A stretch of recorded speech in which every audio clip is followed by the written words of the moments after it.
Oh my god, I'm so excited to share this video with all of you guys. Yes, I am pregnant. अभी तक मैंने ये बात किसी को भी रिवील नहीं करी थी कि मैं प्रेग्नेंट हूँ, क्योंकि थोड़ा सा कॉम्प्लिकेशंस थी इस प्रेगनेंसी में, तो मैं थोड़ा बहुत श्योर हो जाना चाह रही थी। मैं ये कह सकती हूँ कि इस प्रेगनेंसी में मैंने थोड़ी बहुत अपनी तरफ से भी लापरवाही करी है। और बहुत सारे लोगों के दिमाग में क्वेश्चन होंगे कि जब आपका फर्स्ट डिलीवरी सी सेक्शन के थ्रू हुई है तो सेकंड प्रेगनेंसी कैसे जाएगी। तो इन सारी चीज़ों के ऊपर आज हम बात करेंगे। मैं आपको बताऊंगी कि मेरे साथ क्या कॉम्प्लिकेशंस हुई हैं। तो बेसिकली फ़र्स्ट प्रेगनेंसी जो थी मेरी, वो बहुत नॉर्मल थी और मैंने नेचुरली कंसीव किया। मुझे कोई प्रॉब्लम नहीं हुई पूरी प्रेगनेंसी में, कोई थायराइड प्रॉब्लम नहीं, कोई डायबिटिक प्रॉब्लम नहीं, कुछ भी नहीं था। और बहुत स्मूथली प्रेगनेंसी गई और बहुत स्मूथली जो है मेरी डिलीवरी हुई। सी सेक्शन क्यों हुई?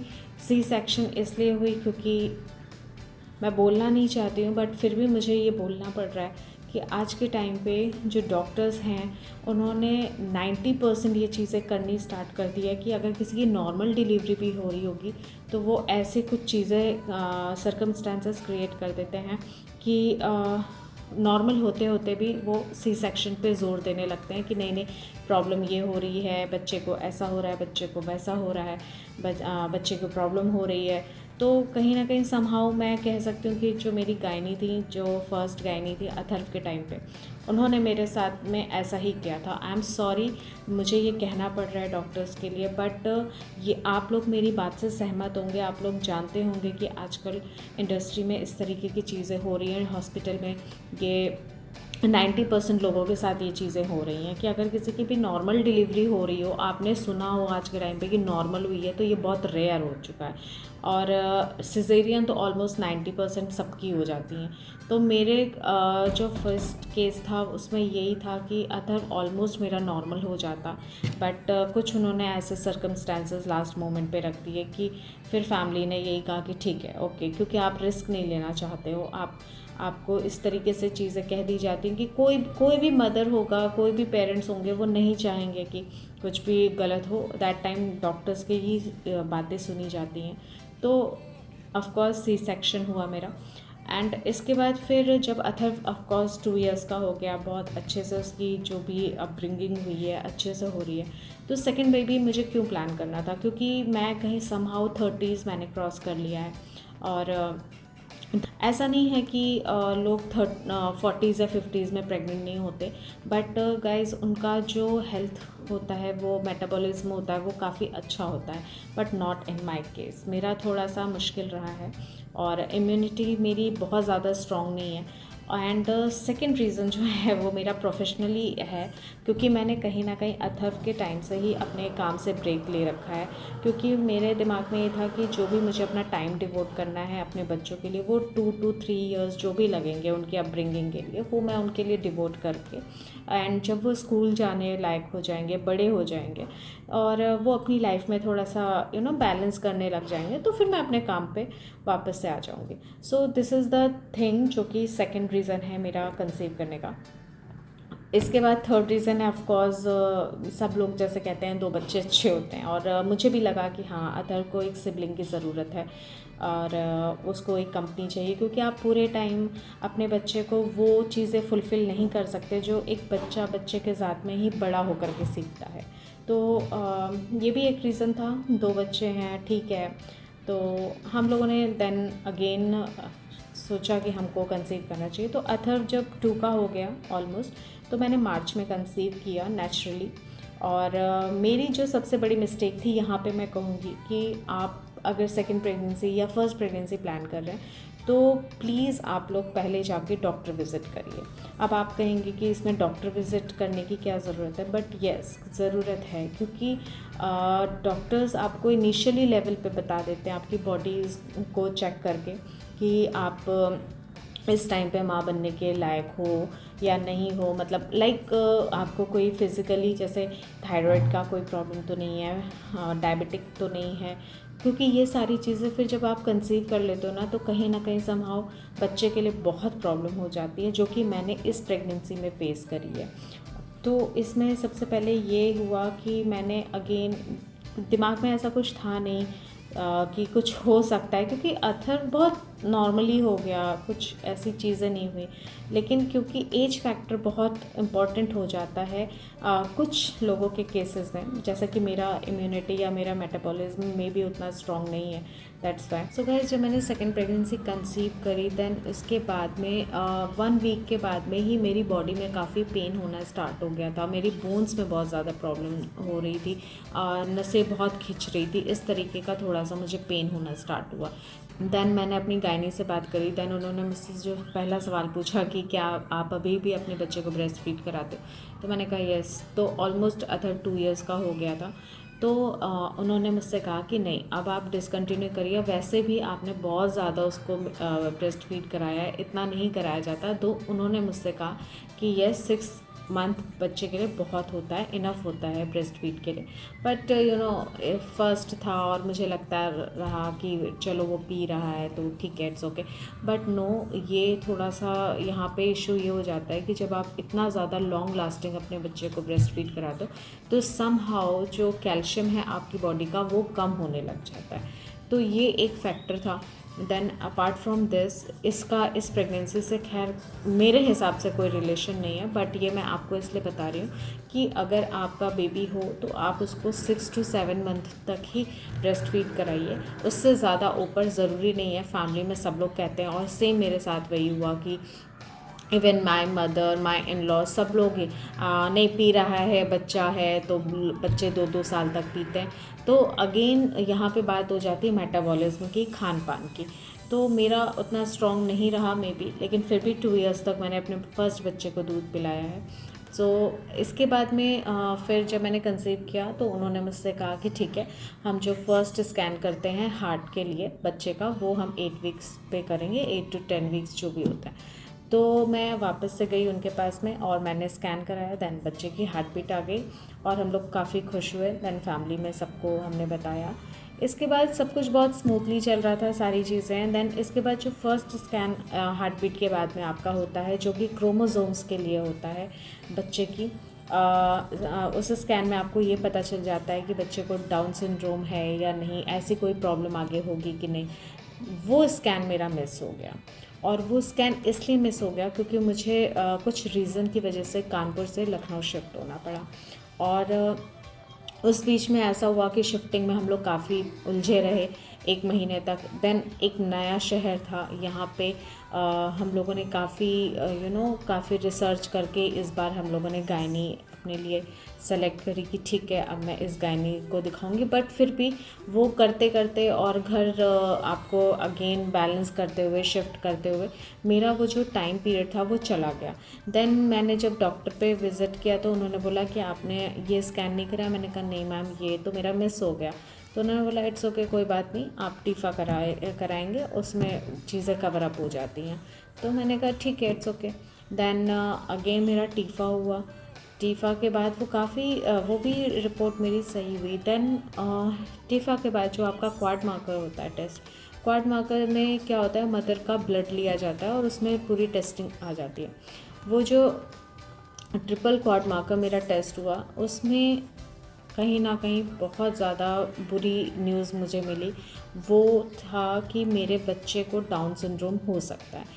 एंड वो मेरे लिए इतना ज़्यादा पेनफुल हो गया क्योंकि उसका जो रेशियो निकला था वो 100 में से 1 था, मतलब 1:100 था। तो इसका ये मतलब होता है कि 100 बच्चों में आपका जो बच्चा है वो डाउन सिंड्रोम हो सकता है। तो बीइंग अ मदर मेरे लिए वो बहुत टफ़ टाइम रहा और मुझे समझ नहीं आ रहा था कि मैं क्या करूं। देन मैंने इसके बारे में लोगों से बात भी नहीं करी, किसी को बताया भी नहीं। बट अंदर ही अंदर बहुत बुरा लग रहा था कि मतलब ऐसा कैसे हो सकता है। तो ये इसलिए हो सकता है, जो अगेन मैंने आपसे कहा कि एज फैक्टर मैटर करता है। क्योंकि जब आप धीरे धीरे 30s क्रॉस कर लेते हैं तो जो इश्यूज़ होते हैं इस तरीके के, वो बच्चों में आ जाते हैं। ऐसा नहीं है कि अब आप कहेंगे कि ऐसा नहीं है, लोग तो 40s में प्रेग्नेंट हो जाते हैं, 50s में, ऑफ कोर्स होते हैं, और पहले भी ऐसी चीज़ें होती थी। लेकिन लोग पहले इतने अवेयर नहीं रहते थे, लोग इतने टेस्ट नहीं कराते थे, इसलिए उनको पता नहीं चलता था। और अगर ऐसे बच्चे हो भी जाते थे तो फिर ये होता था कि ठीक है तो अब ऑब्वियसली कोई अपने बच्चे को मारेगा तो है नहीं। तो इसके बाद में ये हुआ कि हमें समझ नहीं आया कि हम क्या करें। देन डॉक्टर ने हमें सजेस्ट किया कि इसके बाद जो एक रिपोर्ट होती है वो NIPT होती है। तो NIPT में समहाउ ये 99% कहा जाता है कि एक्यूरेसी आती है कि बच्चा ऐसा होगा या नहीं होगा, और that will cost you around India में आई थिंक 10,000, मुझे 10,000 किया था।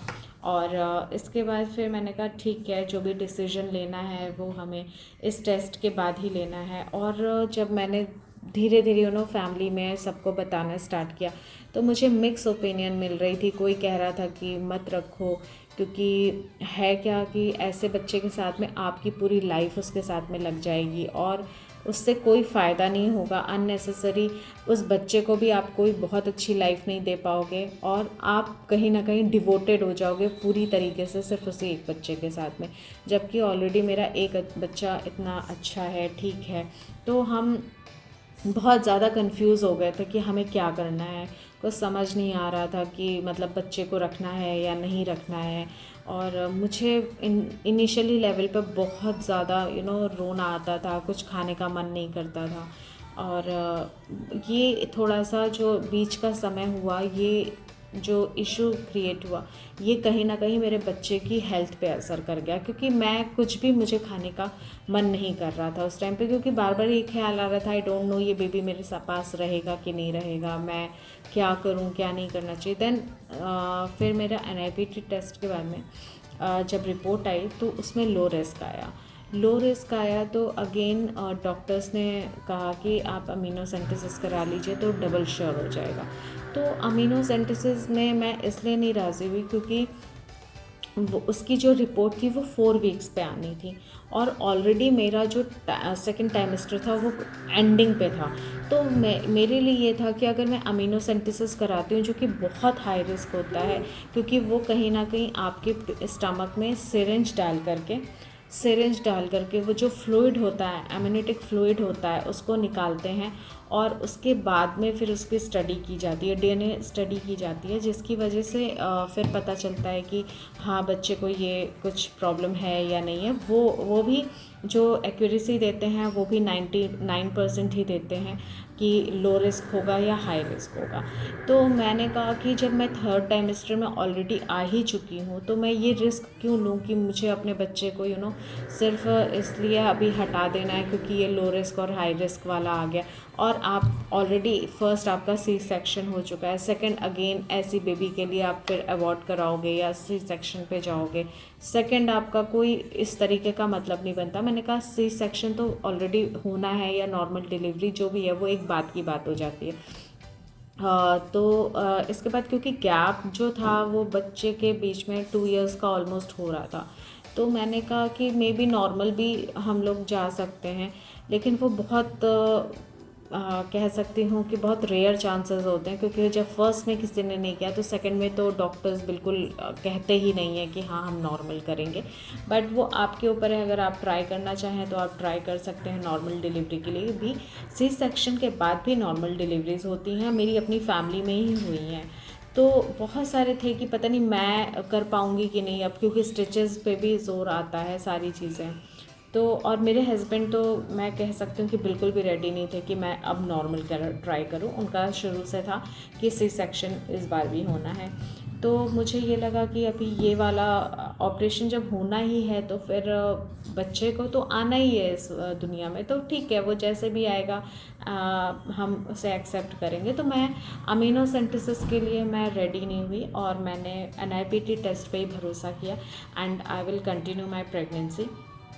इसके बाद आज मैं कह सकती हूँ कि ये जो चीज़ हुई ये कहीं ना कहीं बहुत ज़्यादा बुरा हुआ इस पूरी प्रेगनेंसी में, ये जो सेकंड टर्म पे हुआ।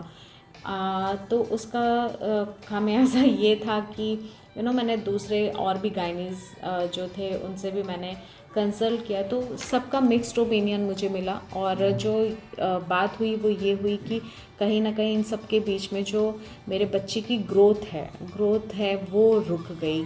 और जब भी मैं स्कैन कराने के लिए जाती थी, अपने ग्रोथ स्कैन कराने के लिए जाती थी, तो ऑलवेज़ जो मेरी स्कैन करती थी लेडी, वो मुझसे यही कहती थी कि बेटा कुछ खाया करो, ईट सम हेल्दी, और पनीर एंड ये सारी चीज़ें। तो थर्ड टाइमेस्टर पे मैंने बहुत ज़्यादा कवर अप करने की कोशिश करी, बट फिर उन्होंने मुझसे ये कहा कि बच्चे की ग्रोथ नहीं हो रही। आई डोंट नो कि क्यों नहीं हो रही है। तो ये भी एक दिमाग में फिर से कंसर्न होने लग गया कि क्योंकि आप खा रहे हो लेकिन बच्चे को नहीं लग रहा, आप खा रहे हो लेकिन बच्चे को नहीं लग रहा है, तो ये क्या कारण हो सकता है। तो अगेन दिमाग ना उन्हीं सब चीज़ों पे जा रहा था कि ऐसा तो नहीं कि मुझे अमीनोसेंटेसिस करा लेना चाहिए, इसका कुछ ड्रॉबैक होगा या सारी चीज़ें। तो बहुत ज़्यादा दिमाग में पज़ल हो रखा था। बट फिर भी धीरे धीरे मैंने भगवान पे बिलीव किया कि नहीं, जो होगा अच्छा होगा। और फेथ मुझे था, उनसे बड़ा कुछ भी नहीं है, भगवान से बड़ा कुछ भी नहीं है। और मैं ऑलवेज़ अपने माइंड में यही लेके चलती थी कि जो भी होगा भगवान, आप जैसा भी करोगे वो अच्छा ही करोगे। और इसके बाद में फिर मैं ये धीरे धीरे टाइम स्पेंड होता गया, टाइम जाता रहा। और जब मैं लास्ट स्कैन के लिए गई, अपने ग्रोथ स्कैन के लिए गई, तो डॉक्टर ने मुझसे ये कहा कि आप एक काम करो, आप जो है ना आप डिलीवरी करा लो, क्योंकि है क्या, बच्चे को अंदर न्यूट्रिशन नहीं मिल रहा है, उसकी ग्रोथ नहीं हो रही है। तो अगर आप ऐसे ही करोगे ना तो बच्चे को अंदर में भी प्रॉब्लम हो सकती है बाद में। बाहर आने के बाद में तो आप उसको ऊपरी फीड करा करके और उसको कवर अप कर सकते हो, बट इनिशियली अंदर उसकी वो ग्रोथ नहीं हो पा रही जैसे उस बच्चे को होना चाहिए थर्ड टाइमेस्टर में। तो फिर मैंने फैमिली में बात करी और सब ने बोला कि ठीक है, सब राज़ी हो गए। ऐसा नहीं है कि 7th मंथ में बेबीज़ नहीं होते या 8th मंथ में बेबीज़ नहीं होते हैं। देन डॉक्टर ने मुझसे कहा कि कोई प्रॉब्लम नहीं होगी और मे बी उसको हमें NICU में 1-2 दिन के लिए ऑब्जर्वेशन पे रखना पड़ेगा, इससे ज़्यादा कोई प्रॉब्लम नहीं होगी। हालांकि अथर वैसा नहीं हुआ था, अथर अपने कंप्लीट टाइम पे हुआ था। फिर इसके बाद जब मेरा बच्चा हुआ, आज वो बहुत अच्छा हेल्दी है। उसका साउंड टेस्ट हम लोगों ने किया है, मुझे लगता है कि यस, वो रिस्पॉन्ड करता है। माइंड भी उसका, जो मुझे थोड़ा बहुत डाउट था, क्योंकि बीइंग अ मदर आपको ना ये चीज़ें बहुत अंदर से क्यूरियस करती रहती हैं कि पता नहीं बेबी अभी ये ठीक है कि नहीं है। आपको इनिशियली लेवल पे कुछ समझ नहीं आता। तो मैं अपने बच्चे के साथ में छोटा छोटा सा टेस्ट करती रहती हूँ। उसको कुछ साउंड ऐसे करती हूँ तो वो रिस्पॉन्ड कर रहा है कि नहीं, कुछ हम बोल रहे हैं तो उसको वो सुन रहा है कि नहीं, अगर मैंने कहीं पे ऐसे टच किया तो उसको पता चल रहा है, वो उस चीज़ पे एक्ट कर रहा है। तो इन सारी चीज़ों के थ्रू मैं अभी तो कह सकती हूँ इनिशियली लेवल पे कि मुझे तो नहीं लग रहा कि उसके अंदर कोई भी ऐसे डाउन सिंड्रोम वाली बात आई है। बट यहाँ पे मैं आपसे यही कहना चाहूँगी, जो लोग भी प्रेगनेंसी प्लान कर रहे हैं, आप लोग प्लीज़ फ़र्स्ट ऑफ ऑल जब आप कंसीव कर रहे होते हैं तो उससे पहले भी आपको डॉक्टर विज़िट करनी बहुत ज़रूरी होती है। Mommy, Mommy, what is that? I don't know. तो Did you see that? I didn't see that. You are going to school. Did you see that? So middle age factor है, इसके बाद आपका हेल्थ इश्यूज़ है। ये सारी चीज़ें जो होती है ना, ये एक लेडी के लिए बहुत इम्पॉर्टेंट होती है। आपको ये सारी चीज़ों पे बात करनी चाहिए अपने डॉक्टर से। कंसीव करने से पहले भी वो आपको बताएंगे कि हाँ, आपको इस टाइम पे कंसीव करना चाहिए कि नहीं, क्योंकि जब आपके टेस्ट होंगे तो रिपोर्ट्स आएंगी, उसमें सारी चीज़ें पता चल जाती हैं। मैंने ये मिस्टेक करी। सेकंड मिस्टेक मेरी ये हुई कि मैंने अपने स्कैन एक छोड़ दिया। बहुत इंपॉर्टेंट स्कैन होता है गाइस वो फर्स्ट टाइमेस्टर में आपका, जो कि आपको इनिशियली लेवल पे ही बता देता है कि बच्चे में कुछ भी आगे चल के कोई क्रोमोसोम डिसेबिलिटी आती है या नहीं आती है। अगर सेकंड या थर्ड टाइमेस्टर पे आ जाते हो और उस टाइम पे अगर आपको ऐसी कोई चीज़ पता चलती है तो ये बहुत पेनफुल होता है। अगर आपका C-सेक्शन हुआ है तो ऐसा नहीं है कि आप नॉर्मल नहीं ट्राई कर सकते हो। डेफिनेटली आप नॉर्मल ट्राई कर सकते हो और नॉर्मल आपको ट्राई करना चाहिए। मैंने इसलिए नहीं किया क्योंकि मेरी फैमिली में कोई भी इस चीज़ के लिए राज़ी नहीं हो रहा था। मेरे जो हस्बैंड है वो भी राज़ी नहीं हो रहे थे। उनका कहना था कि नहीं, हमें रिस्क नहीं लेना है। और समहाउ जो मेरी गायनी थी ना, उन्होंने भी मुझसे सेकंड टाइम पे ये नहीं कहा कि हम नॉर्मल डिलीवरी करेंगे। अगर आप को लगता है कि आप कर सकते हो, आपके अंदर स्टेमिना है सेकंड टाइम करने का, तो आप डेफिनेटली 18 मंथ्स कहते हैं डॉक्टर कि आपको गैप रखना चाहिए दोनों बच्चों में। तो मेरा तो ऑलरेडी 2 इयर्स अथव का हो गया था, देन मैंने प्लान किया है। मैंने नॉर्मल ट्राई किया था बट मुझसे नहीं हो पाया, टू बी वेरी ऑनेस्ट, क्योंकि स्टिचेस पे अभी भी बहुत ज़्यादा ज़ोर पड़ रहा था। मैंने ये सोचा था कि ठीक है, फ़र्स्ट टाइम जो हुआ हुआ, बट दिस टाइम मैं ट्राई करूँगी। बट फर्स्ट टाइम आपकी बॉडी फ्रेश होती है, अगेन कुछ भी ऐसा नहीं होता। मैंने लेबर पेन बहुत आराम से बर्दाश्त किए थे, बट दिस टाइम नहीं हो पाया मुझसे और मैं नहीं बर्दाश्त कर पाई। स्टिचेस में पेन हो रहा था काफ़ी ज़्यादा। तो अगेन मेरा इस बार सी सेक्शन हुआ है एंड मेरा बेटा हुआ, बहुत प्यारा सा है। सो गाइज़, आई होप आपको आज का ये वीडियो अच्छा लगा होगा, इन्फॉर्मेटिव लगा होगा। So stay tune and please subscribe my channel mommy and babies corner.